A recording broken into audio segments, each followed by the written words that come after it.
যাদের দীর্ঘদিন ধরে অসুখে ভোগার ফলে স্মৃতিশক্তি একেবারে হারিয়ে গেছে বা কমে গেছে, তাদের জন্য কয়েকটা গুরুত্বপূর্ণ ওষুধ নিয়ে এখানে আলোচনা করব। যেমন প্রথমত অ্যানাকার্ডিয়াম 30 বা 200 শক্তি।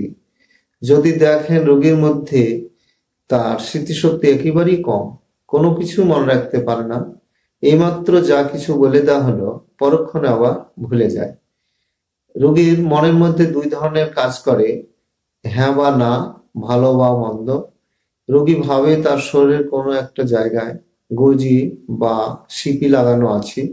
রোগী যদি প্রতিনিয়ত অভিশাপ, আশীর্বাদ বা শপথ করবার ইচ্ছা জাগে, এবং ছাত্র বা ছাত্রীরা যারা পড়াশোনা তাদের মনে থাকে না, সেক্ষেত্রে অ্যানাকার্ডিয়াম 30 বা 200 শক্তি দিনে 2 মাত্রা সেবনে কিছুটা উপকার হলে পরে 1 এম বা 10 এম শক্তি কয়েক মাত্রায় সেবনে বেশ উপকারে আসে।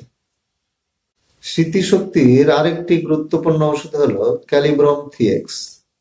যদি দেখেন রোগীর মানসিক পরিশ্রম বেশি, রোগীর মস্তিষ্ক অসাড়বোধ মনে হয়, রোগীর মেজাজ যদি খুব খিটখিটে হয়, কথা বলতে বলতে মাঝখানে ভুলে যায়, লেখার সময় বানান ভুল করে এবং উদাস ভাব,